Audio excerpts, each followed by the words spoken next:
Hello good morning viewers. இன்றைக்கி வாங்க நம்ம என்ன பார்க்க போகிறோன்னா, முக்கியமானது எல்லாருக்கும் தேவையானது பெரிய நெல்லிக்காய் வச்சு தாங்க. இதை பாருங்கள், பெரிய நெல்லிக்காய் கழுவி தொடச்சி எடுத்து வச்சுருக்கேன். வெல்லம் அதுக்கு தேவையானது எடுத்து வச்சுருக்கேன். இந்த தொடச்சி எடுத்து வச்ச நெல்லிக்காயை இட்லி பாத்திரத்தில் வச்சு அவிச்சு எடுத்துருங்க. ஒரு 8 நிமிஷத்துலேருந்து 10 நிமிஷம் போதும், அவிச்சு எடுத்துக்கலாம்.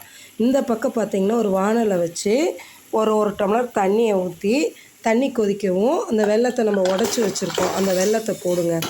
போட்டு மீடியம் ஃப்ளேம்லேயே வச்சு அப்படியே கரைச்சிக்கிட்டே இருங்க. இந்த வெந்த நெல்லிக்காயை எடுத்து ஆற வைக்கணுங்க.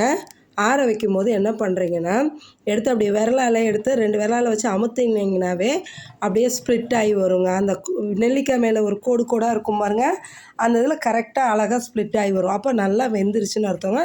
நல்லா சாஃப்டாகவும் இருக்கும். இது சுத்தமாக நல்லா ஈரம் இல்லாமல் ஆற வச்சு எடுத்துருங்க. ஃபுல்லாக ஃபேன் காற்றுல வச்சாலும் சரி, நீங்கள் வெளியே வச்சாலும் அப்படியே வச்சு ஆற வச்சு எடுங்க. அதை பாருங்கள், ஒவ்வொன்றா எடுத்து அமுத்த அந்த கோட்டுக்கு நேராகவே அப்படியே ஸ்ப்ளிட் ஆகி வரும். ஏன் இப்படி செய்கிறோன்னா, இந்த சர்க்கரை பாகு இருக்குது இல்லைங்களா, வெள்ளைப்பாகு, அதெல்லாம் சீக்கிரமாக நல்லா அப்சர்வ் பண்ணும். அப்போ தான் உறிஞ்சி எடுக்கும். அதுக்காக தான் அந்தமாரி செய்கிறோம்.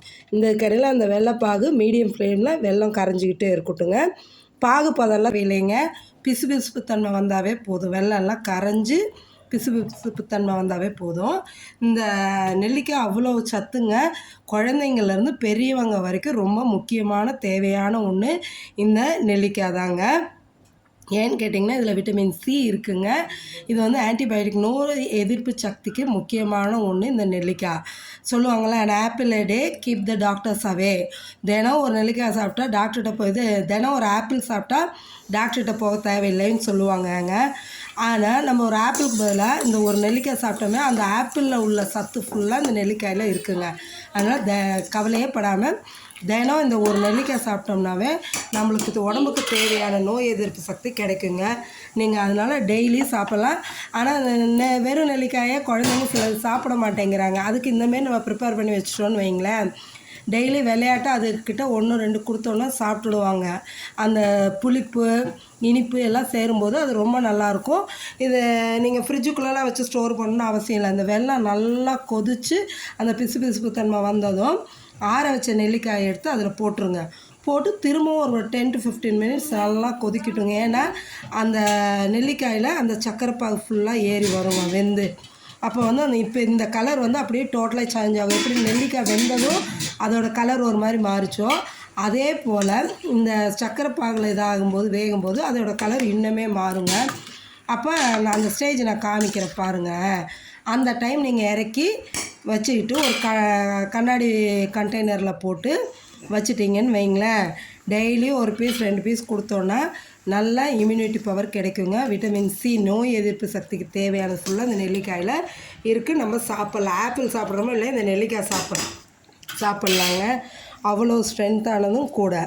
இதை நீங்கள் செஞ்சு எடுத்து வச்சுட்டு அன்னைக்கு உடனே சாப்பிட்றத விட ஒரு நாள் விட்டு மறுநாள் எடுத்து சாப்பிட்டிங்கன்னா அது ஊறி அப்படி பார்க்கும்போதே நம்ம குலாப் ஜாமுன் செஞ்சு வச்சா எப்படி இருக்குங்க, அந்த அளவுக்கு அட்ராக்டிவாக இருக்குங்க. பார்க்கும்போதே சாப்பிடணும்னு தோணும், அந்த அளவு இருக்குங்க.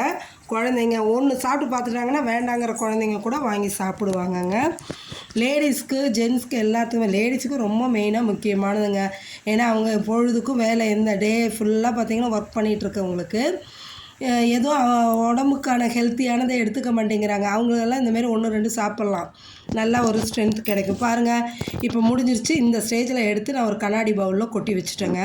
இது நல்லா ஊறணும். அதுக்கப்புறம் கண்டெய்னரில் போட்டுக்கலாம். காலையில் பாருங்கள், இன்றைக்கி வெள்ளை சோள தோசையும் இது பூண்டு சட்னி, இதுக்கு ஆப்டாக இருக்கும் பூண்டு சட்னியுங்க. இதோட ப்ரிப்ரேஷனும் உங்களுக்கு தர்றேன். நீங்கள் எல்லாத்தையும் எடுத்து இதேமாரி செஞ்சு பார்த்து சாப்பிட்டுட்டு எப்படி இருக்குன்னு கமெண்ட் செக்ஷனில் சொல்லுங்கள். வீடியோவை சப்ஸ்கிரைப் பண்ணாமல் பார்க்குறீங்க, சப்ஸ்கிரைப் பண்ணுங்கள் ஃப்ரெண்ட்ஸ். தேங்க்யூ.